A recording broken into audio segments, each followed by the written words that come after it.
네, 세계로 떠나보도록 하겠습니다. 월드 이코노미 시간이고요.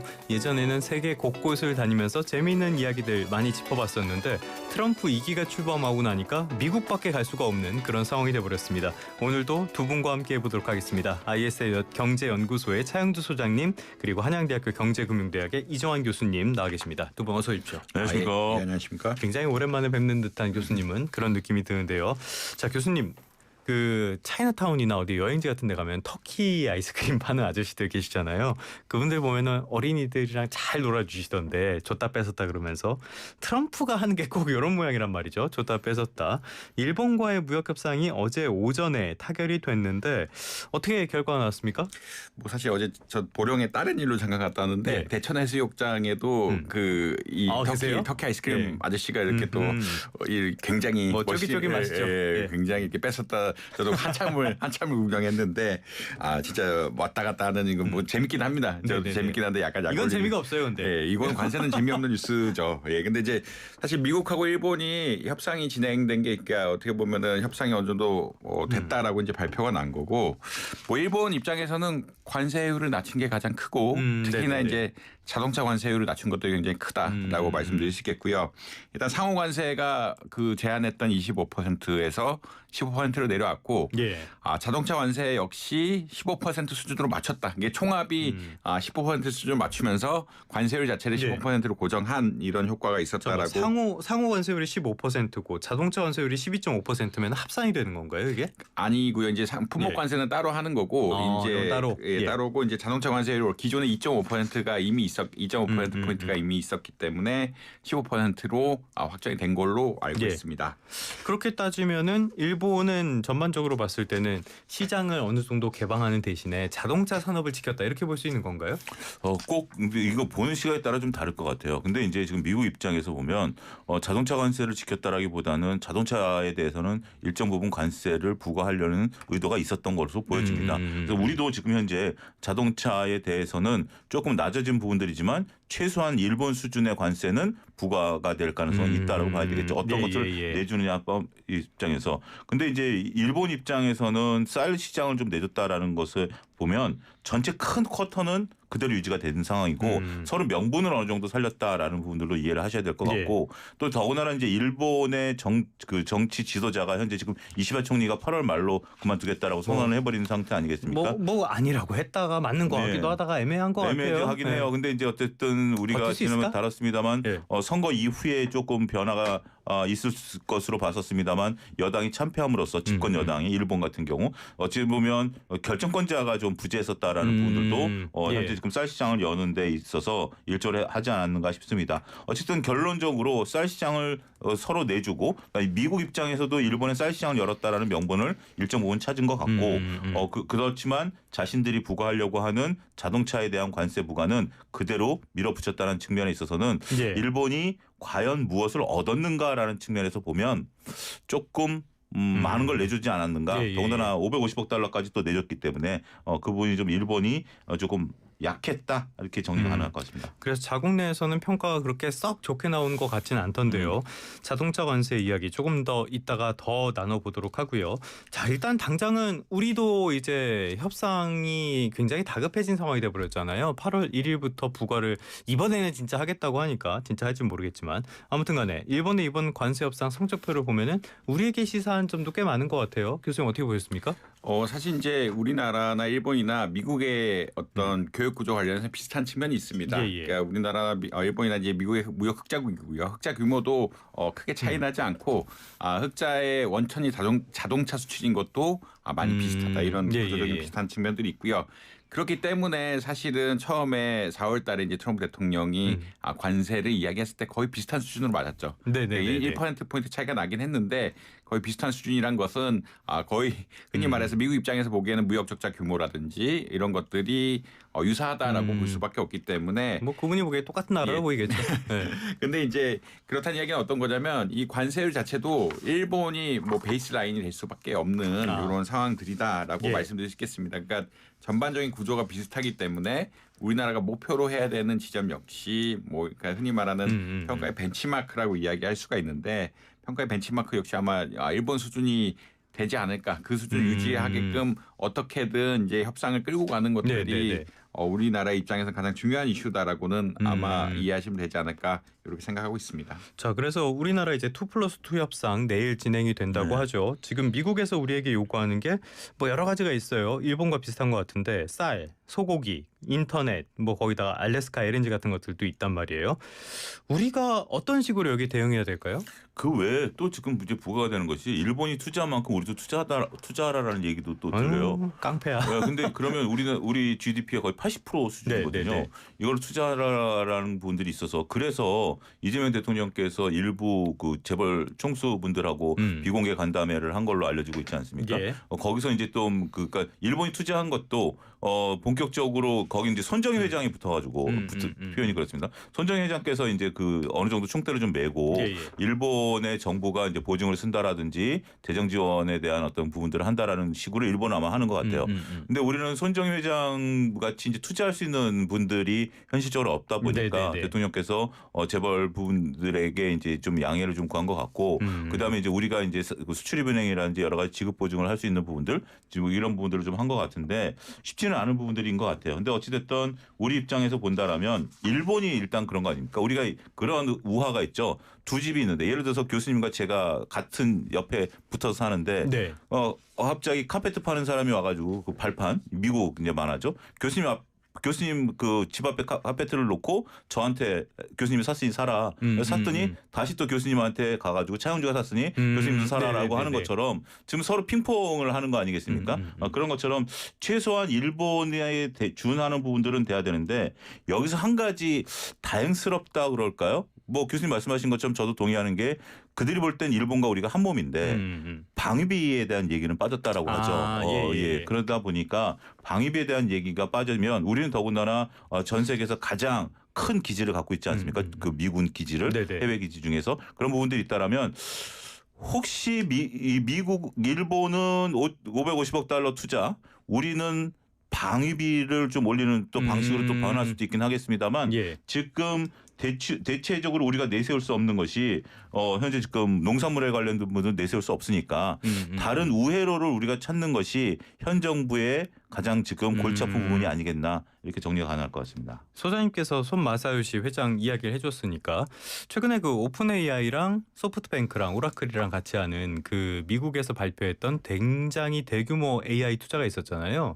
그거 잘 안 되는 것 같아요. 삐걱거리고 있다는 소식이 좀 있던데. 근데 이제 아무래도 경쟁사들이 붙어 있고 사실 이제 그러니까 이해관계가 다르기 때문에 이제 쉽게 갈 수는 없다라고는 아마 이해를 하는 것 같고 그 다음에 이제 다른 좀 페이스북이라든지 이런 쪽에서 또 어떻게 보면은 자기네 돈을 가지고 자기네 투자를 굉장히 많이 하고 있거든요. 페이스북에서 최근 그 메타죠. 메타 컴퍼니가 그 AI 하는데 오픈 AI 인재들 다 쓸어간다 이런 그러니까 월급을 흔히 말해서 우리가 상상할 수 없는 수준을 주고 가져가고 있다는 얘기가 들릴 정도로 이게 경쟁 관계나 협력 관계를 구축하는 것이 생각보다는 쉽지 않을 수밖에 없습니다. 이제 워낙 그러니까 거기만 이제 투자를 할 때가 되면 상관이 없는데 구글이라든지 메타 이런 기업들이 결국은 각자 도생으로 어마어마한 투자를 지출하고 있고 서로 인체 모셔가기를 하고 있고 이런 것들이 때문에 투자가 좀 원활하게 진행되기가 쉽지 않은 어떤 경쟁 상황들이다. 뭐 이런 적은 저는 개인적으로 말씀드릴 수 있을 것 같아요. 오픈 AI랑 소프트뱅크가 사이가 안 좋다는 이야기도 있던데 맞습니까? 그러니까 그런 것 같아요. 그러니까 이제 자세한 건 모르겠습니다만 서로 간에 교수님 말씀하신 것처럼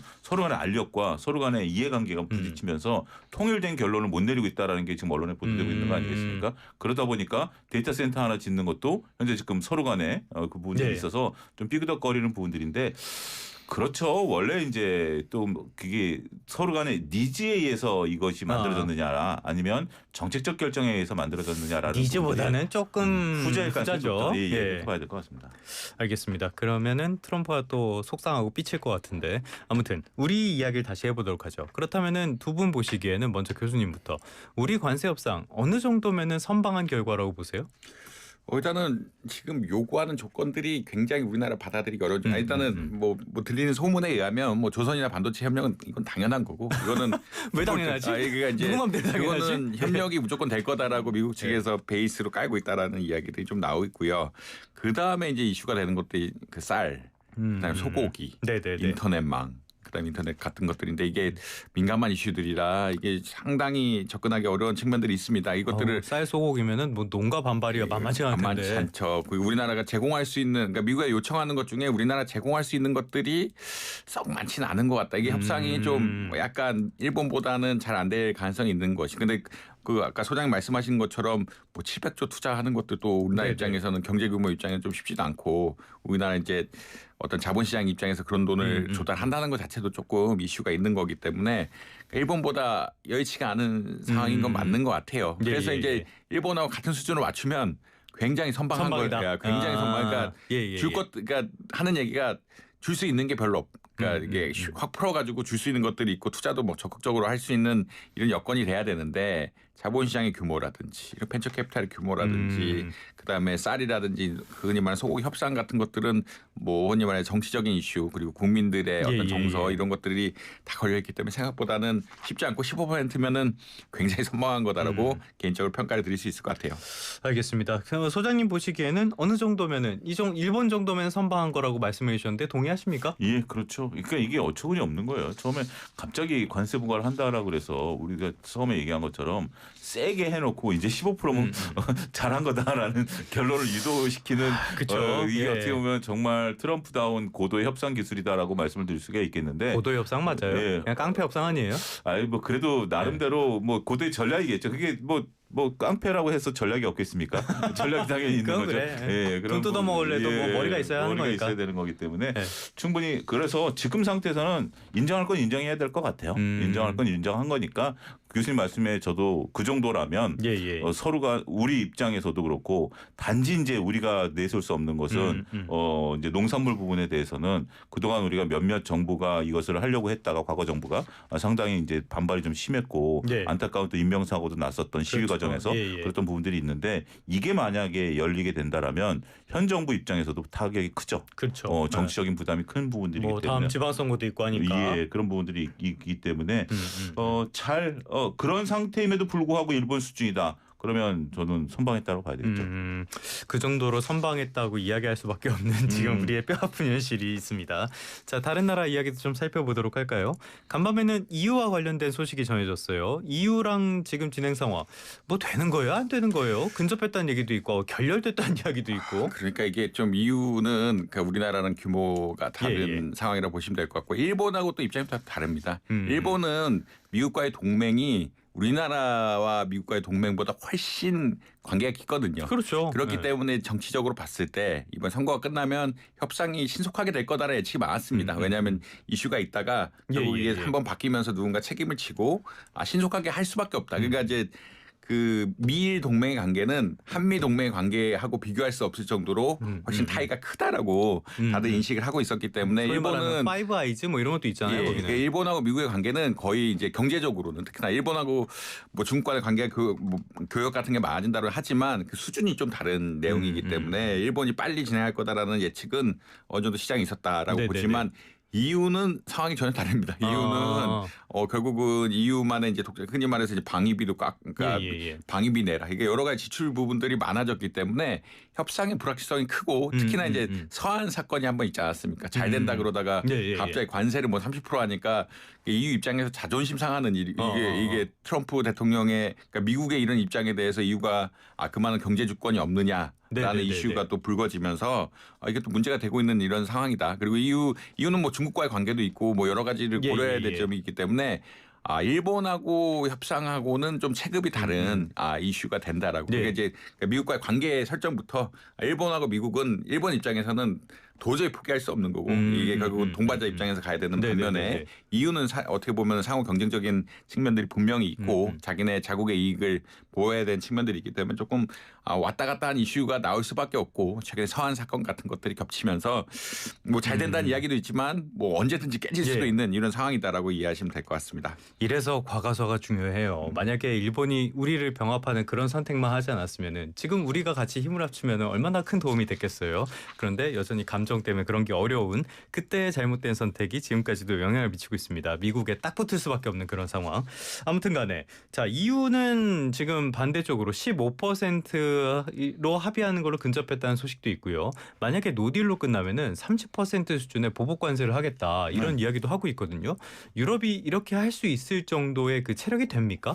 체력은 뭐이라기보다는 유럽의 자존심이겠죠. 자존심. 네, 유럽 저도 이제 그런 건 잘 모르겠습니다만 그러니까 미국 분들이 유럽에 대한 동경이 좀 있는 거고 유럽은 우리가 이제 역사를 이제 끌었다는 뭐 그런 것들이 좀 있는 것 같아요. 그런 분들이 때문에 이제 자존심 싸움인 것 같고 우리가 동양이 서양을 바라보는 거하고 서양 대 서양이 바라보는 건 또 입장이 또 다른 부분들이 분명 존재하겠죠. 그 체급은 당연히 안 되죠. 체급은 당연히 안 되지만 나중에 이제 자존심 싸움이라든지 서로 간에 뭐 방위비라든지 여러 가지 부분들이 있는 부분들이 있기 때문에 근데 결국은 이게 지금 나름대로 어떻게 보면 저는 방향성을 찾아가고 있는 거라고 봐요. 애시당초 우리가 서로 간에 그 비슷한 사람들끼리 협상을 할 때는 결국은 멱살잡이까지 가야 된다라고 저는 생각을 하거든요. 네. 그러니까 서로 간에 그렇지 않으면 뭐 갑자기 누군가 제안을 해서 그러니까 만약에 교수님과 제가 어떤 일을 그냥 열심히 해봅시다라고 하면 서로 웃으면서 협상할 수 있겠지만 그렇죠. 제가 교수님한테 시비를 걸었다라고 하면 교수님하고 저하고 타결 때까지는 서로 간에 끝까지 자존심을 내세울 수 있는 부분들이 분명 존재하는 거 아니겠습니까? 그게 어떻게 보면 인간사이고 타결돼도 앙금이 남죠 또. 또 앙금이 남는 부분들이지만 그런 부분들이 있을 때까지는 더군다나 각각 협상 주체들은 뒤에 자신들의 나라가 있는 거고 자신들의 이해관계가 있는 거기 때문에 저는 이런 것들이 오히려 지금 이제 막판에 붉어지는 것이 확 우리도 골맞던 것도 확 꽃을 피워야 그게 잦아드는 것처럼 저는 출구 전략을 향해서 가는 일환이다. 그 속에서의 노이즈다. 조금 긍정적인 해석일까요? 모르겠습니다. 그냥 심정적으로는 EU가 이겼으면 그런 심정적인 마음만 있습니다. 중국이랑 EU랑 정상회의가 있었다고 하는데 별로 뭐 결과 나온 게 없는 것 같아요. 그 EU도 이제 자국 내 기업을 키우려다 보니까 그리고 최근에 EU의 이슈가 되는 것들이 중국의 오늘 열린다고 열린다고 하는 것들이 이제 그 중국이 EU에 수출하는 제품들이 좀 늘어나고 있기도 하고 일본 보조금 받아 수출하는 게 늘어난다. 그다음에 미국에 수출이 안 되니까 가격도 더 싸게 보낸다. 그러니까 이제 중국의 제조업에 대한 논의가 또 나올 수밖에 없는. 그러니까 중국의 제조업이 EU에 미치는 영향에 논의가 계속 나올 수밖에 없는 상황들이고 이런 보조금 지급들에 대해서 이제 좀 강경하게 대응하겠다라는 입장이 조금 있거든요. 그러니까 이제 자기네도 이제 미국에 이렇게 한번 당하다 보니까 자기네도 이제 제조업에 대한 중요성들이 굉장히 강조가 되는데 중국의 제조업들이 특히나 보조금을 받고 그 미국의 그러니까 EU의 전기차라든지 이런 신소재 분야 같은 거 특히나 EU도 풍력 발전 이런 게 굉장히 좋은 국가들인데 이런 자꾸 침해를 하다 보니까 이걸 지켜야겠다는 생각들이 있는 것 같고요. 그래서 보조금 관세를 뭐 45% 붙인다라는 논의가 나오는 것이 이제 EU하고 뭐 중국이 겹치는 분야가 있고 그다음에 중국과 미국이 어떻게 보면은 2017년부터 무역 교역 관계가 좀 안 좋아지면서 밀어내기로 그러니까 중국의 물건들이 EU에 들어오는 경향들이 있기 때문에 이런 것을 좀 막고자 하는 의지가 있다. 그리고 보조금에 대해서 적절하게 이제 관세를 부과하겠다는 의지를 보여주고 있기 때문에 협상이 역시 여기도 난항이고 그래서 이제 중국이 EU랑 어떻게 보면은 그 일정 같은 거 정상회담 일정 같은 거 좀 축소하고 이런 상황이 나올 수밖에 없다. 그러니까 이해관계가 뭐 미국에 대응한다는 측면에서는 일부 맞지만 EU 입장에서 중국의 제조업 부분이 점령하는 것이 또 달갑지가 않은 상황이기 때문에 관계가 좀 어렵다. 역시 역시 해결하기가 쉽지 않은 이런 상황이다라고 이해하시면 될 것 같습니다. 공통의 적이 있다고 해도 적의 적은 꼭 친구는 아닌 것 같아요. 이런 걸 보면은 이럴 때 참 우리가 또 애들 빠지는데 어떤 외교학과 교수님하고 이야기를 해보니까 우리나라에 무조건 편을 들어주는 나라가 한 두세 개 나라는 있어야 된다 이런 말씀을 하시던데 지금은 우리 쪽에는 그런 나라가 없는 것 같아서 안타깝습니다. 자, 아까 자동차 이야기를 했었는데 자동차 얘기 쪽에 조금 더 들어가 보도록 할게요. 지금 미국 자동차 GM, 크라이슬러 이런 데 보니까 크라이슬러 이제 아니지 스텔란티스 보니까 실적이 굉장히 안 좋게 나왔더라고요. 이거 관세가 결국에는 미국의 제조업을 살리겠다 그러는데 미국의 제조업을 죽이고 있는 거 아닙니까? 전체적으로 보면 일단 뭐 약간의 그 노이즈일 수도 있는 상태이고 특히 이제 테슬라 같은 경우는 좀 타격이 클 수밖에 없겠죠. 전반적으로 봤는데 이게 관세라는 것이 이제 자동차 가격 그러니까 이제 GM 같은 경우 미국에서만 100% 만드는 것이 아니라 자동차를 만드는 과정에 있어서 멕시코 국경을 뭐 서너 차례 넘어야 되고 캐나다 국경도 서너 차례 넘어야 되고 뭐 서너 차례인지 이거는 뭐 제조 공정에 따라서 충분히 다를 수 있는 부분들이니까 몇 차례씩 이제 넘어야 되는 부분들에 따라서 수시로 왔다 갔다 하겠죠. 왔다 갔다 해야 돼. 부품 같은 경우 이제 왔다 갔다 해야 되는 부분들이 있기 때문에 그때마다 관세가 부과되는 거 아니겠습니까? 그러니까 자동차 가격이 일단 좀 올라갔다라는 부분들이고 한 가지인데 지금 그동안에 이제 기업들 미국 기업들 입장에서는 재고를 좀 많이 쌓아놓은 것들이 있어요. 그렇기 때문에 바로 관세 부과에 대한 효과가 지금 나타났다라고 보기는 어려울 것 같고 전체적으로 소비 부진에 대한 부분들도 일부 있는 것 같고 앞으로 미국 이게 경제라는 게 그런 거 아니겠습니까? 앞으로 이제 관세 부과가 되면 물가가 올라갈 것이다라면 선취매가 있는 부분들도 있긴 하겠습니다만 선수요가 있는 부분들도 있긴 하겠습니다만 그렇지 않고 오히려 지갑을 좀 닫아버리는 그런 부분들도 있는 것 같기 때문에 지갑을 닫을 때 가장 큰 타격을 받는 게 뭐죠? 내구재죠. 내구재 중에 가장 큰 게 자동차죠.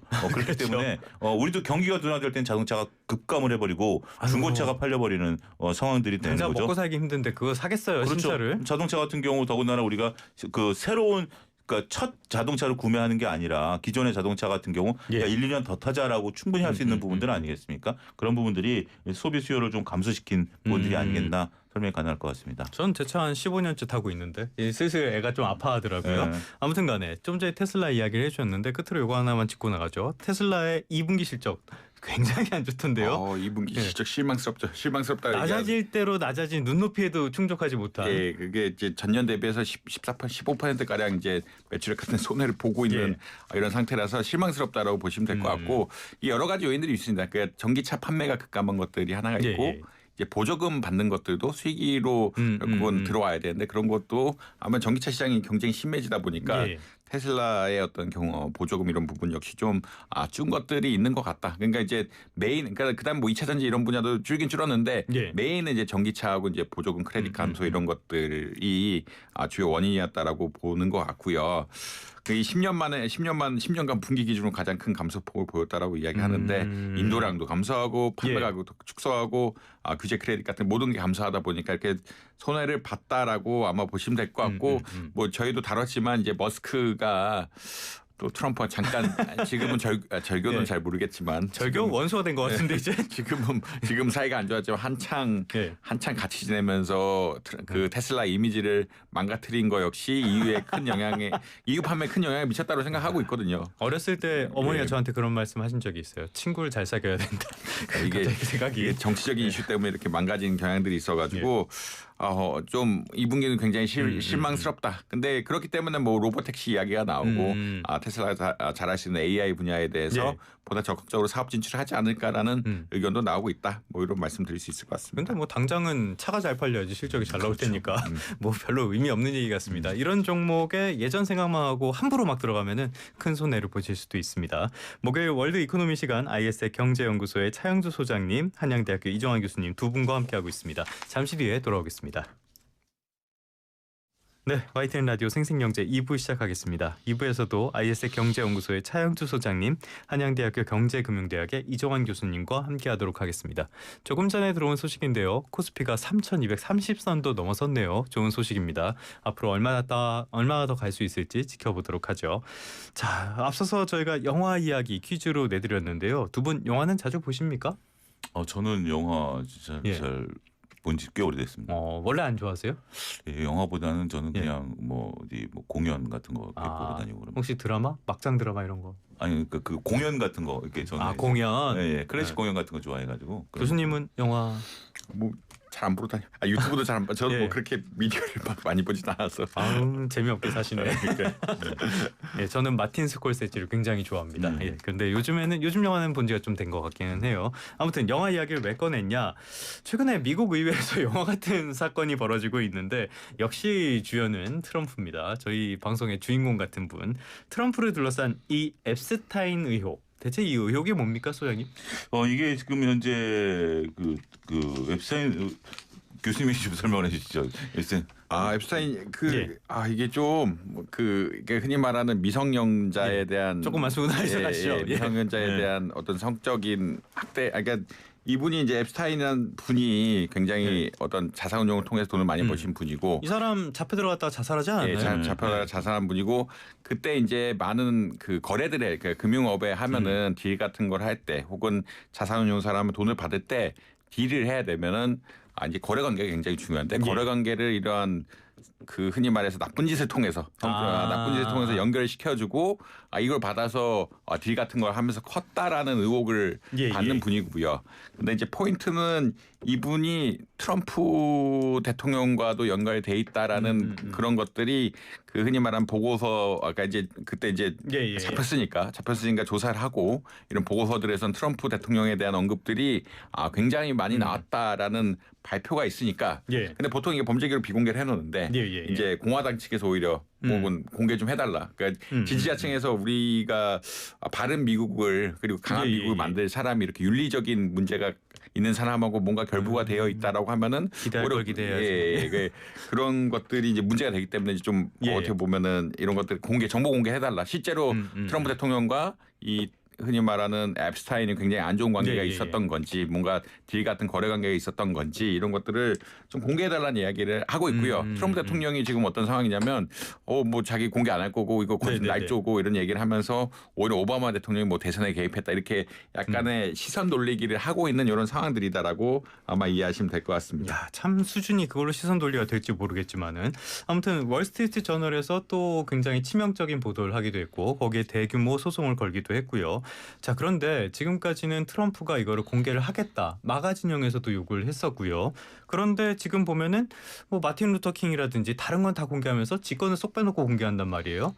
이거 진영 내 분열도 있을 것 같고 오히려 의혹만 키울 것 같은데 어떻게 보세요? 일단 의혹을 키운다라고 하더라도 트럼프 대통령이 그 의혹에 넘어갈 분은 아니기 때문에 이 부분에 대해서는 하긴 추문이 한두 개가 아닌데 추문이라는 부분들이 있는 거고 결국은 또 이것을 이제 직접적으로 공개하지 않으면 과거에 이제 일부 대통령들이 또 이런 추문이 있었던 분도 계시지 않았습니까? 그런 부분들이 밝혀진 데까지는 좀 시간이 오래 걸리는 부분들이기 때문에 현실적으로 이게 직접적으로 공개하지 않는 이상은 시간이 어느 정도 좀 필요한 부분들이 아니겠나 이렇게 봐야 될 것 같습니다. 버티게 들어갔다. 알겠습니다. 조금 전에 들어온 소식인데요. 정부가 한미 2+2 협상을 한다 그랬는데 베선트가 긴급 일정이 있어서 개최를 못하고 있다라는 소식이 들어와 있는 것 같습니다. 자세한 내용은 들어오면 다시 한번 말씀드리도록 하겠고요. 베선트 일정 때문에 저걸 취소할 정도면 뭔가 잘 안 된다는 얘기 아니에요? 안 된다는 얘기라고 봐야 되겠죠. 저기 국가 간의 일정인데. 그러니까 뭔가 잘 되고 조율이 잘 되고 있는 상황이라면은 이게 취소가 될 것 같지는 않은데 베선트 재무장관이 긴급한 일정으로 2+2 협상을 취소했다는 소식이 저희가 지금 방송으로도 전해드리고 있습니다. 조속한 시일 내에 하겠다 그러는데 교수님 보시기에도 잘 안 된다고 봐야 되는 거예요? 이게 사실 배드캅 국갑인데 그 트럼프 대통령이 굉장히 험한 롤을 보통 맡고 베센트 재무장관은 되게 상대적으로 상식적이죠. 그리고 그 태도 자체나 이런 것들이 전반적으로 굉장히 매너 있게 하는 스타일이라고 알려져 있습니다. 이제 이런 건데 이쪽에서 재무장관 쪽에서 뭔가 트러블이 났다는 얘기는 조금 이슈가 있을 수도 있다라고 해석하는 게 원래 그러니까 나쁜 역할하고 좋은 역할이 있는데 좋은 역할을 베센트 장관이 굉장히 점잖고 이제 어떻게 보면 그러니까 흔히 말해서 전통적인 방식을 이쪽에 물론 도장은 트럼프 대통령이 찍지만 그런 롤들을 맡아오면서 협상을 주도해 왔는데 거기서 약간 문제가 생겼다. 그러니까 아닐 수도 있는데 이거는 뭐 그럴 뭐 불확실성이 조금 커진 거는 또 만든 것 같다라고 말씀드릴 수 있겠고 아마 아까 말씀드린 대로 이게 관세 협상 전반적으로 우리나라가 좀 어려운 상황들이 있기 때문에 그런 우려가 조금 더 있는 이런 상황이다. 뭐 이런 말씀드릴 수 있을 것 같습니다. 진짜 어떻게 될지 막판까지 상황을 지켜봐야 될 것 같고요. 자, 이 소식이 전해졌는데 오늘 오전까지는 코스피가 한 1.5% 오르면서 3,230선도 넘었다. 조금 전에 전해드렸는데요. 지금 3,230선 아래로 약간 오름폭이 잦아들었거든요. 이런 소식이 영향을 미칠 가능성 소장님 어떻게 보세요? 아무래도 크죠. 그러니까 이제 이게 지금 불확실성이 커진 거 아니겠습니까? 이제 25일 날 우리가 이제 관세 협정을 하고 우리가 이제 상당 기간 다룬 것처럼 이제 일본에 대한 준하는 부분들이다라고 좀 가능성이 좀 있다라고 말씀드렸는데 예. 일단 지금 시장에서는 삼성전자가 먼저 차익 매물들이 좀 나오기 시작을 합니다. 그러다 보니까 삼성전자 같은 경우 오늘 장중에 얼마까지 올라갔었냐면은 66,800원까지 올라갔었던 삼성전자인데 지금 이제 삼성전자가 보합 분가에 다시 내려오고 있는 상태이거든요. 다른 주식들은 뭐 그렇다 치더라도 가장 민감하게 삼성전자가 반응을 하면서 매도 잔량들이 좀 쌓이고 있네요. 이런 것들이 시장에 있어서 좀 보면서 근데 그 대신 이제 이 베센트가 왜 그랬는지에 대한 얘기가 좀 나오면 다시 시장이 안정을 찾긴 하겠습니다만 지금 일단 불안 심리가 좀 작용하고 있다고 봐야 될 것 같습니다. 아니 긴급 일정으로 예고돼 있던 2+2 협상을 개최하지 못했다. 이거는 절대로 좋은 소식은 아닐 것 같은데 이렇게 되면은 8월 1일에 만약에 그때까지 우리가 합의를 하지 못했을 경우에 정말 상호 관세를 부과를 하고 뭐 이렇게 될 가능성도 있다고 봐야 되는 건가요? 근데 뭐 부과할 가능성도 있지만 정부 측에서는 아무래도 기한 연장을 요청할 가능성이 높고요. 이게 협상에 대해서 더 잘 꾸려서 이게 이제 우리가 시작이 늦었으니까 명분 있잖아요. 한국은 시작이 늦었기 때문에 이런 것도 좀 준비가 덜 된 상황이다. 이런 것들에 대해서 기한을 늘려달라는 요청은 할 수도 있을 것 같습니다. 그게 이제 적어도 이제 지금은 2+2 그 흔히 말하는 그 협상을 할 때 최소한 기한 연장은 받아내는 아마 방향으로 알고 있거든요. 그러니까 이것까지 해놔야 이제 안정 관세를 8월 1일에 맞는다라는 얘기는 정치적으로도 문제가 되고 경제적으로는 더 문제가 되고 이런 상황들이기 때문에 아마 그런 그냥 적어도 연장안까지 유예하는 것 정도 유예 조금 뭐 한 달 정도라도 우리가 이제 아무래도 특수 상황이 있지 않습니까? 특수 상황이 있었기 때문에 여러 가지 논의를 들면서 조금 연장이라도 할 가능성이 굉장히 높다. 뭐 이렇게 말씀드릴 수 있을 것 같습니다. 말이 통해야 말을.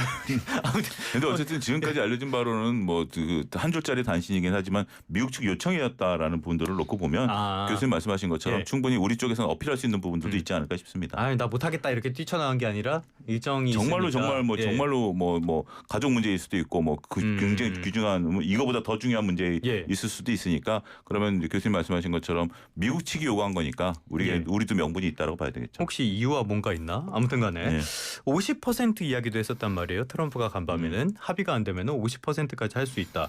이렇게 하면은 이거 정말 50%로 간다 그랬을 때는 뭐 상대국뿐만 아니라 자기네들도 타격이 어마어마한 거 아닙니까?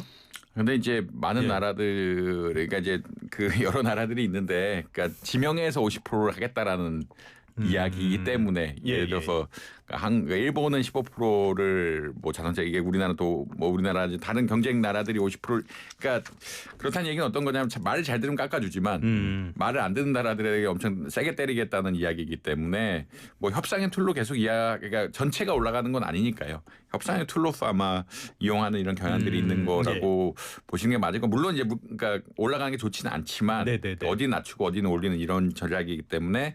전체다. 그러니까 4월 달에 전체다 올린 거랑은 효과가 좀 다를 수밖에 없다. 이렇게 말씀드릴 수 있을 것 같습니다. 제가 일개 방송 진행자인 제가 꿈에 트럼프가 나올 정도로 스트레스를 받는데 지금 정부 당국자들은 얼마나 힘들고 스트레스를 받을까. 그래도 좋은 결과로 잘 유도를 해줬으면 좋겠습니다. 어떤 소식이 또 전해질지 저희도 보면서 전해드리도록 하겠습니다.